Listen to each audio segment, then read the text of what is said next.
تو جو لوگ 15 شعبان کی رات کو نہاتے دھوتے ہیں، اسپیشلی اس رات کو کہ بھئی آج کوئی تہوار ہے یا آج کوئی خوشی کا دن ہے، اور مٹھائیاں کھاتے ہیں یا حلوے پکاتے ہیں، تو وہ زبان سے اس کو تہوار نہ بھی کہیں، اپنے عمل سے یہ بتاتے ہیں کہ تہوار ہے، جبکہ یہ تہوار نہیں ہے۔ اسلام میں کوئی اس کی ایک ضعیف روایت بھی نہیں ہے کہ آپ صلی اللہ علیہ وسلم نے، میرے علم میں نہیں ہے کم از کم، ہو سکتا ہے کوئی موضوع من گھڑت روایت موجود ہو جس میں کوئی کہیں بھی نہیں ہے کہ آپ صلی اللہ علیہ وسلم نے اس رات کو ہمیں نہانے کا حکم دیا ہو، یا اچھے کپڑے پہننے کا حکم دیا ہو، یا کھانے پینے کا یا حلوے کھلانے کا، ہمیں حلوے مانڈے کا ہمیں حکم دیا ہو۔ تو اللہ کا واسطہ یہ بدعت ہے، اس کو ختم کریں اپنے معاشرے سے۔ اور اسلام میں تہوار کا ٹائم دن میں ہوتا ہے۔ عید الفطر، عید الاضحیٰ ہے جس میں ہم دن میں قربانی کرتے ہیں اور کھاتے ہیں پیتے ہیں نہاتے ہیں دھوتے ہیں، راتوں کے یہ کام نہیں ہے، رات کو آپ سوئیں یا عبادت کریں۔ تو قبرستان جانا، دیکھیے اس بارے میں حدیث پیش کی جاتی ہے، مشہور حدیث ہے، لوگ سنتے رہتے ہیں کہ نبی صلی اللہ علیہ وسلم رات کو اٹھے اور امی عائشہ رضی اللہ تعالیٰ عنہ بھی آپ کے پیچھے چلی گئیں، اور آپ صلی اللہ علیہ وسلم جنت البقیع میں مغفرت کی دعا مانگ کے تشریف لے آئے واپس۔ تو یہ حدیث انتہائی درجے کی ضعیف حدیث ہے، اور ایک تو ضعیف حدیث ہے، دوسری بات یہ کہ اگر ہم تھوڑی دیر کے لیے فرض کر لیں یہ صحیح حدیث ہے اور ہم کہتے ہیں کہ بھئی نبی صلی اللہ علیہ وسلم نے یہ عمل کیا ہے، تو صحابہ میں سے کسی سے ضعیف حدیث سے بھی ثابت نہیں ہے کہ کوئی اس رات قبرستان گئے ہوں۔ حضرت ابو بکر کے بارے میں کوئی روایت نہیں ملتی کہ اس رات قبرستان گئے ہوں، حضرت عمر کے بارے میں کوئی روایت نہیں ملتی، یہ کسی ایک صحابی کے بارے میں نہیں۔ تو آپ مجھے بتائیں کہ یہ کیسی سنت ہے کہ جو صحابہ کی سمجھ میں نہیں آئی اور ہماری سمجھ میں آ گئی ہے؟ تو مشرکین مکہ یہ کہا کرتے تھے، قرآن مجید کی آیت ہے کہ اگر یہ اسلام میں کوئی خیر ہوتی تو یہ صحابہ ہم سے پہل نہ کرتے، یہ صحابہ نے ہم سے پہل کیا ہے، اس کا مطلب ہے یہ اسلام خیر کا کام نہیں ہے۔ تو مشرکین کو صحابہ سے چونکہ نفرت تھی، اس لیے کہتے تھے کہ یہ چونکہ اسلام کو فالو کر رہے ہیں تو یہ اس کی علامت ہے کہ اسلام خیر نہیں ہے، کیونکہ خیر میں تو ہم صحابہ سے آگے ہوتے ہیں، اپنے بارے میں ان کا یہ اس خوش فہمی میں مبتلا تھے وہ۔ لیکن ہماری رائے کیا ہے؟ ہم یہ کہتے ہیں کہ لو کان خیرا لسبقونا الیہ، وہ کہتے تھے لا سبقونا، ہم کہتے ہیں لسبقونا، کہ اگر کوئی بھی خیر کا کام ہے تو صحابہ ہم سے ضرور اس میں پہل کریں گے، یہ ہو نہیں سکتا کہ خیر کا کام وہ ہم کریں اور صحابہ نے نہ کیا ہو۔ تو اسی طرح میں یہ عرض کرتا ہوں کہ دیکھیں اگر قبرستان جانا اس رات میں سنت عمل ہوتا تو صحابہ یقیناً جایا کرتے، کوئی ایک صحابی تو گیا ہو، یہ کیسی بات ہے جو صحابہ کی سمجھ میں نہیں آئی اور ہماری سمجھ میں آ رہی ہے اور ہم قبرستان جا رہے ہیں اس رات کو۔ چلیں اگلا اسٹیپ تھوڑی دیر کے لیے فرض کر لیتے ہیں کہ نبی صلی اللہ علیہ وسلم جو ایک رات قبرستان گئے، فرض کر لیں وہ حدیث بھی صحیح ہے، یہ بھی فرض کر لیں کہ صحابہ اگرچہ نہیں گئے مگر ہم صحابہ سے بھی زیادہ آگے نکلنے کی کوشش کرتے ہیں اور صحابہ کو سمجھ میں نہیں آیا، ہمیں سمجھ میں آ گیا، تو چلیں فرض کر لیں تھوڑی دیر کے لیے کہ اس رات کو جانا ہم سنت مان لیتے ہیں، آپ کے دلائل ہم مان لیتے ہیں اور صحابہ کی سمجھ میں نہیں آئے لیکن ہماری سمجھ میں زیادہ آ رہا ہے، ہم فرض کر لیتے ہیں، مان لیتے ہیں کہ اس رات قبرستان جانا سنت ہے۔ تو آپ مجھے بتائیں نبی نے جو عمل جس طرح سے کیا ہو اس طرح سے سنت ہوگا، یا آپ اپنی طرف سے جس کو ہم پشتوں میں کہتے ہیں اخپل طریقے سے کرنا سنت ہے؟ فرض کر لیں کہ نبی قبرستان گئے ہیں اور یہ قبرستان جانا سنت ہے، تو نبی کس طرح گئے ہیں اور کتنی دفعہ گئے ہیں؟ نبی رات کو چپکے سے اٹھ کے گئے ہیں، کوئی کسی کو آپ نے جمع نہیں کیا، کسی کو بتایا تک نہیں، جو اس حدیث سے پتہ چل رہا ہے ہمیں، اگرچہ یہ ضعیف حدیث ہے لیکن فرض کر لیں یہ صحیح ہے، تو کہیں پتہ بھی نہیں چل رہا، چپکے سے قبرستان گئے اور چپکے سے واپس آئے اور پوری زندگی میں ایک دفعہ گئے، جبکہ ہمارے ہاں ہر سال قبرستان میں لوگ جا رہے ہیں، جب بھی شب برات آتی ہے لوگ قبرستان جاتے ہیں ہر سال، نبی ایک دفعہ گئے اور آپ ہر سال جا رہے ہیں۔ نمبر 2، جاتے جتھوں کی شکل میں، نبی تو چپکے سے گئے ہیں، تو آپ رات کو 2-2:30 بجے ذرا چپکے سے اٹھیں اور تنہائی میں جب قبرستان میں وحشت ہو اور اندھیرا ہو اور وہاں قبرستان جائیں، اتنا دم ہے آپ میں، تو ہم کہیں گے بھائی آپ نے نبی کی سنت کو زندہ کیا ہے۔ لیکن آپ تو جتھوں کی شکل میں جا رہے ہیں، نہا دھو کے جا رہے ہیں، خوشبو لگا کے جا رہے ہیں، تیار ہو کے جا رہے ہیں، اور جو کچھ وہاں خرافات ہو رہی ہیں قبرستان میں وہ تو ساری دنیا کو معلوم ہے، میلے ٹھیلے لگے ہوئے وہاں پہ، گولے گنڈے بک رہے ہیں، برگر بک رہے ہیں، گول گپے بک رہے ہیں وہاں پہ، اور پھول الگ بک رہے ہیں، ہار پھول قبروں پہ چڑھانے کے لیے۔ کیا بدماشی ہے یہ، کیا منہ دکھائیں گے رسول اللہ صلی اللہ علیہ وسلم کو قیامت کے دن؟ آپ کے سامنے کیا وہ حدیث نہیں ہے کہ نبی صلی اللہ علیہ وسلم نے فرمایا کہ روایت میں آتا ہے کہ کچھ لوگ قرب میدان حشر میں آئیں گے تو ان کے چہرے ایسے ہوں گے جیسے میری امت کے چہرے ہوتے ہیں، میری امت کی شکل ہوتی ہے، حدیث کا مفہوم میں بیان کر رہا ہوں۔ تو جب وہ حوض کوثر کا پانی پینے کے لیے میرے پاس آئیں گے تو فرشتے ان کو بھگائیں گے، سحقن سحقن، تو آپ صلی اللہ علیہ وسلم پوچھیں گے یہ تو میری امت ہے، آپ تو فرشتے کیا کہیں گے کہ یہ آپ کی وہ امت ہے جنہوں نے آپ کے دنیا سے جانے کے بعد دین میں ایسی چیزیں ایجاد کر لی تھی جن کا آپ نے حکم نہیں دیا، تو آپ کیا فرمائیں گے؟ سحقن سحقن، دور کرو ان سے۔ تو ایسا نہ ہو کہ ہم قیامت کے دن رسول اللہ صلی اللہ علیہ وسلم کی شفاعت سے محروم ہو جائیں۔ تو اللہ کا واسطہ قبرستان مت جائیں اس رات، گھر میں بیٹھیں آرام سے، یہیں بیٹھ کے میت کے لیے مغفرت کی دعا کریں، اور اگر آپ سمجھتے نہیں یہ حدیث بالکل صحیح ہے اور جانا لازمی ہے تو پھر تنہائی میں جائیں، ایسے قبرستان کا انتخاب کریں جہاں آپ کے علاوہ کوئی بھی نہ ہو، اور پھر چپکے سے جائیں اور پتلی گلی سے واپس آ جائیں آپ۔ اگرچہ ہم تو اس کو بھی نہیں مانتے لیکن اگر کرنا ہے تو پھر اس طریقے سے عمل کریں، اگر آپ حدیث کو فالو کرنا چاہتے ہیں آپ اپنے خیال کے مطابق۔ تو یہ 2 باتیں ہو گئی۔ ایک تیسری چیز کیا ہے، کیا قرآن اس رات میں نازل ہوا ہے اور تقدیر کے فیصلے اس رات میں ہوتے ہیں؟ دیکھیے قرآن میں 2 جگہ اللہ نے اس مضمون کو بہت وضاحت سے بیان کیا، سورہ دخان میں انا انزلناہ فی لیلۃ مبارکہ، کہ ہم نے اس کو مبارک رات میں نازل کیا، اور اللہ نے فرمایا فیہا یفرق کل امر حکیم، اس میں حکمت والے فیصلے ہوتے ہیں اس رات میں۔ دوسری جگہ 30ویں پارے میں سورہ قدر میں اللہ نے فرمایا انا انزلناہ فی لیلۃ القدر، ہم نے اس قرآن کو لیلۃ القدر میں نازل کیا، اور اس میں بھی اللہ نے فرمایا تنزل الملائکۃ فیہا، کہ فرشتے اس رات میں اترتے ہیں باذن ربہم من کل امر، تمام قسم کے معاملات لے کے۔ تو یہاں بھی اللہ بتا رہے ہیں کہ جو 1 سال کے فیصلے جس رات میں ہوتے ہیں اور فرشتوں کے حوالے کیے جاتے ہیں وہ رات اور قرآن کے نازل ہونے والی رات ایک ہی ہے، یہ الگ الگ راتیں نہیں ہیں۔ اور سورہ قدر میں اللہ نے فرما دیا واضح لفظوں میں کہ وہ لیلۃ القدر کی رات ہے۔ تو بالکل بےغبار بات ہے وہ یہی ہے کہ اللہ تعالیٰ نے قرآن مجید کو لیلۃ القدر میں نازل کیا جو رمضان کے آخری عشرے میں ہوتی ہے، اور اسی لیلۃ القدر میں فیصلے بھی ہوتے ہیں، اور بعض لوگ کہتے ہیں اس میں حرج کیا ہے کہ ہم 15 شعبان کو بھی فرض کر لیں، اس میں قرآن نازل ہوا اور لیلۃ القدر میں بھی، بھائی اس سے لیلۃ القدر کی ویلیو کم ہوتی ہے۔ اللہ تو لیلۃ القدر کی ویلیو بڑھا رہے ہیں کہ یہ ایسی رات ہے جس میں ایک سال کے فیصلے بھی کر دیے جاتے ہیں اور اس میں قرآن مجید کا نزول بھی شروع ہوا، تو جو جس رات کو اللہ نے جو پروٹوکول دیا ہے وہی پروٹوکول اس کو دینا چاہیے، آپ اس کو کسی اور رات کو نہ دیں وہ پروٹوکول۔ تو یہ تیسرا مسئلہ ہوا۔ پہلا مسئلہ حلوے بانٹے کا اور نہانے دھونے کا، وہ بھی غلط ہے۔ دوسرا مسئلہ قبرستان جانے کا، وہ بھی ٹھیک نہیں ہے۔ تیسرا مسئلہ کہ اس رات میں قرآن نازل ہوا اور فیصلے ہوتے ہیں، یہ تیسری بات بھی غلط ہے۔ نہ تو اس رات میں قرآن نازل ہوا اور نہ اس رات میں فیصلے ہوتے ہیں۔ چوتھی چیز کہ کیا اس رات کی میں عبادت کی کوئی فضیلت ہے سرے سے یا نہیں ہے، یہ ایک علمی مسئلہ ہے۔ تو اس بارے میں خوب اچھی طرح سمجھ لیں کہ اس بارے میں جتنی بھی احادیث ہیں جو اس رات کی فضیلت کے بارے میں ہے کہ بنو کلب کی بکریوں کے برابر مغفرت ہوتی ہے اور بکریوں کے بالوں کے برابر، اور یہ جو بھی اس بارے میں روایات ہیں کہ سب کی بخشش ہو جاتی ہے سوائے اس شخص کے جو کسی کے دل میں کینہ رکھتا ہے، تو یہ جتنی اس رات کی فضیلت میں احادیث ہیں، تو ایک بات تو خوب اچھی طرح سمجھ لیں، اس پر تمام محدثین کا، جہاں تک میں نے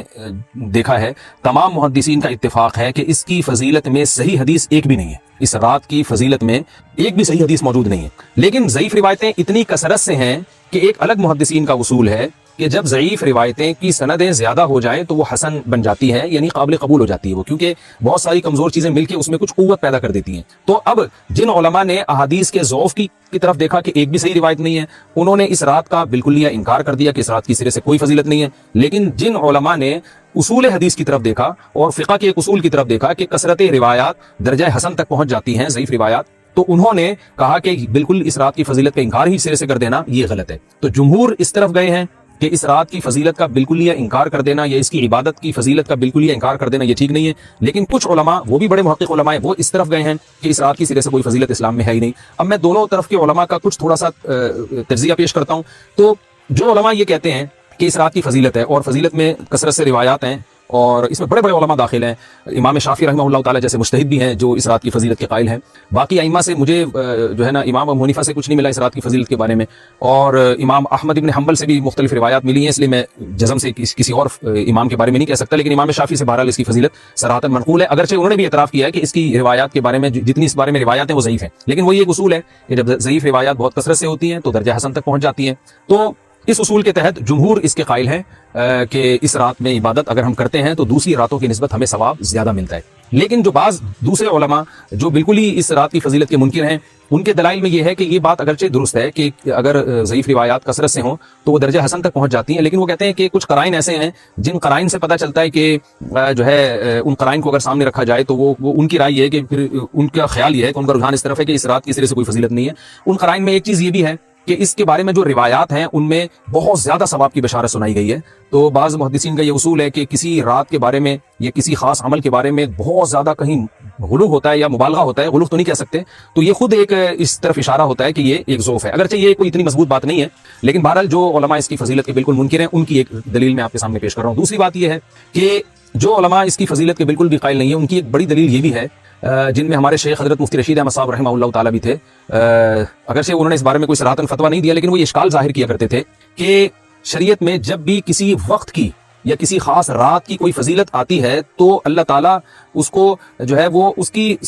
کا صحیح ٹائم نہیں بتاتے بلکہ اس میں اختلاف ڈال دیتے ہیں۔ اس کی مثال ایسے ہے جیسے جمعے کے دن حدیث میں آتا ہے کہ ایک وقت جمعے میں ایسا آتا ہے جس میں دعا لازمی قبول ہوتی ہے، اب ظاہر ہے وہ بڑا فضیلت کا وقت ہے، تو وہ وقت ہمیں متعین طور پہ بتایا نہیں گیا ہے، اس لیے علماء کا اس میں اختلاف ہوا، بعض نے کہا عصر کے بعد، بعض نے کہا کہ 2 خطبوں کے درمیان۔ لیلۃ القدر کو دیکھ لیں، لیلۃ القدر کی فضیلت میں قرآن بھی ہے، بہت ساری احادیث ہیں، لیکن لیلۃ القدر کی رات ہے کون سی یہ اللہ نے اس میں ابہام ڈال دیا۔ طاق راتوں میں 21 بھی ہو سکتی ہے، 23 بھی ہو سکتی ہے، بعض بلکہ حدیث سے 22ویں رات کا بھی ہونا ثابت ہے، زیادہ امکان 27ویں رات کا ہوتا ہے، تو وہ متعین نہیں ہے۔ تو جو علماء کہتے ہیں اس کی سرے سے کوئی فضیلت ہی نہیں ہے، ان کا رجحان وہ ان کی ایک یوں سمجھیں کہ دلیل تو نہیں لیکن ایک استیناس کہتے ہیں اس کو، کہ اس سے ان کے اس نظریے کو تقویت ملتی ہے کہ اگر یہ اس کی اتنی زیادہ فضیلت ہے تو اس کی تعیین میں اختلاف بالکل بھی نہیں ہے، تو یہ وہ کہتے ہیں کہ مزاج شریعت کے خلاف ہے۔ اور تعیین میں اختلاف ہوتا کیوں ہے؟ علماء نے بیان کیا اگر لیلۃ القدر کو متعین طور پہ بیان کر دیا جاتا نا کہ یہی لیلۃ القدر ہے تو بہت ساری اس میں جو ہے نا حکمتیں فوت ہو جاتی، جن میں ایک یہ بھی کہ اس رات میں جہاں عبادت کا ثواب بہت ہے گناہ کا عذاب بھی بہت ہے، پھر اگر اس رات میں کوئی گناہ کرتا تو وہ اللہ کے عذاب سے نہ بچ پاتا، کیونکہ وہ اللہ متعین کر دیا کہ یہ لیلۃ القدر ہے، تو کیسے تم اس میں گناہ کر رہے ہو؟ اب معاملہ اللہ نے مبہم رکھ دیا کہ بھائی یہ بھی ہو سکتی ہے تو اگلے دن بھی ہو سکتی ہے، اور ایک فائدہ یہ بھی اس میں رکھا متعین نہ کرنے میں کہ لیلۃ القدر انہی کو ملے جو تلاش کریں، جو پورا عشرہ جاگیں گے ان کو لیلۃ القدر ملے گی. اگر اللہ اسپیسیفک دن بتا دیتا کہ 21ویں ہے 23ویں ہے یا 25ویں ہے یا 22ویں ہے تو بہت سارے لوگوں کو لیلۃ القدر مل جاتی. تو اللہ نے جو مبہم رکھا ہے نا, تو ایک رات کی فضیلت اللہ نے بڑھا دی مگر اس کی تعیین میں ابہام پیدا کر دیا تاکہ جو پورا عشرہ جاگے گا اسی کو لیلۃ القدر ملے گی, اس کے علاوہ ہر آدمی کو نہ ملے. وہ ایک اللہ کی ایک حکمت ہو سکتی ہے اس میں. تو یہ دو حکمتیں ہیں کہ اس میں گناہ اگر کوئی کرے تو اس پر عذاب نہ آ جائے, کیونکہ اگر متعین کر دیا جائے گا تو پھر گناہ کیسے تم کر رہے ہو اس رات میں. تو اللہ نے اس میں بھی بھام پیدا کر دیا. جو گناہ کرنے والا ہے اگرچہ وہ بڑا گناہ گار ہے اس رات میں, چاہے وہ رمضان کا آخری عشرے میں کسی رات میں بھی گناہ کرتا ہے, لیکن کم از کم اتنا عذر تو ہے کہ اس کو کیا پتا تھا کہ یہ آج لیلۃ القدر ہوگی. تو جو 15 شعبان کی رات ہے اس کی بہت زیادہ فضیلت ہے. تو پھر یہ رات کو متعین کیوں کر دیا گیا, یہ ان علماء کی دلیل میں بیان کر رہا ہوں جو اس کی فضیلت کے بالکل بھی قائل نہیں ہے. لیکن بہرحال حقیقت یہ ہے کہ جمہور علماء اس کی فضیلت کے قائل ہیں, کیونکہ یہ جو میں نے دلائل دیے وہ علماء جو اس کی فضیلت کے سرے سے منکر ہیں ان کے یہ دلائل کو ہم دلیل نہیں کہیں گے بلکہ استیناس کہیں گے. کہ استیناس کہتے ہیں کہ ایک چیز استدلال نہیں ہے بلکہ ان اپنے نظریے کی تقویت کے طور پر ایک چیز کو پیش کر دینا جس سے یہ لگتا ہو کہ واقعی یہ صحیح کہہ رہے ہیں. اس کو استیناس کہتے ہیں, میں جو آسان لفظوں میں سمجھانے کی کوشش کر رہا ہوں. اور ایک استدلال کہتے ہیں کہ ایک ریسرچ کو, ایک پوری تحقیق کو. تو جمہور کا مذہب ایک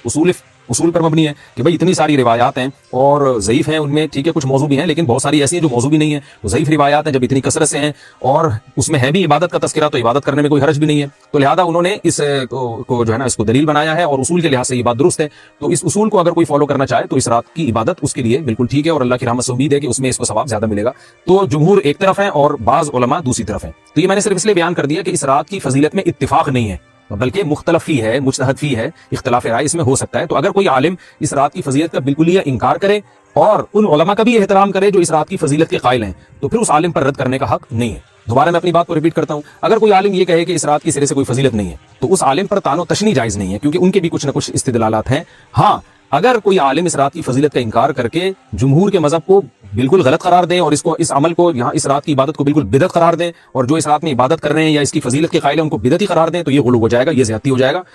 ہو جائے گی جو کہ بالکل غلط ہے. کیونکہ جب دونوں طرف دلائل ہیں تو اعتدال والی رائے اختیار کرنی چاہیے اور کسی ایک طرف بہت زیادہ جھکاؤ یا کسی ایک کو 100% غلط قرار دے دینا, بدعتی قرار دے دینا, یہ درست نہیں ہے. تو ہماری قوم میں ایک مزاج ہے کہ بس اپنی رائے کو مسلط کرتے ہیں اور دوسرے کی رائے کو مانتے ہی نہیں. تو عوام کے لیے کیا ہے, لوگ کہتے ہیں مفتی صاحب کنفیوز کر دیا آپ نے تو لٹکا کے چھوڑ دیا ہمیں. بھائی میں کنفیوز نہیں کر رہا, عوام جمہور کے مذہب کو فالو کرے گی. جمہور میں بڑے بڑے علماء ہیں, وہ اس کی فضیلت کے قائل ہیں اور وہ اس کے قائل ہیں کہ اس رات میں عبادت کرنی چاہیے, تو آپ جمہور کے مذہب کو فالو کر سکتے ہیں. تو اب یہ بات تو ہو گئی جمہور کا مذہب, میں نے آپ کو بتایا کہ وہ اس رات میں فضیلت کے قائل ہیں کہ اس رات میں عبادت کرنی چاہیے. لیکن کیسے کرنی چاہیے اس پر تمام علماء کا اتفاق ہے کہ مسجد میں جتھے بنا کے جانا یا اجتماعی عبادت کرنا یہ بالکل بدعت ہے, بالکل ناجائز ہے. اسی طرح کوئی مخصوص قسم کی نماز پڑھنا کہ پہلی رکعت میں یہ والی صورت تو دوسری میں یہ والی صورت تو تیسری میں یہ والی صورت, یہ بالکل بدعت ہے. صلاۃ و تسبیح کی جماعتیں بدعت ہیں. تو ایک ہی راستہ ہے آپ کے پاس, آپ عبادت کرنا چاہتے ہیں تو انفرادی طور پر ایسے عبادت کریں جیسے عام دنوں میں آپ عبادت کرتے ہیں, ویسے ہی نماز پڑھیں جیسے عام دنوں میں نماز پڑھتے ہیں. کوئی مخصوص صورتیں مخصوص رکعتیں نہیں ہیں, جتنی اللہ توفیق دے تنہائی میں آپ 2 رکعتیں, تہجد کی 4 رکعتیں, 6 رکعتیں, 8 رکعتیں, 16 رکعتیں, جتنی اللہ توفیق دے آپ رات کو کھڑے ہو کر انفرادی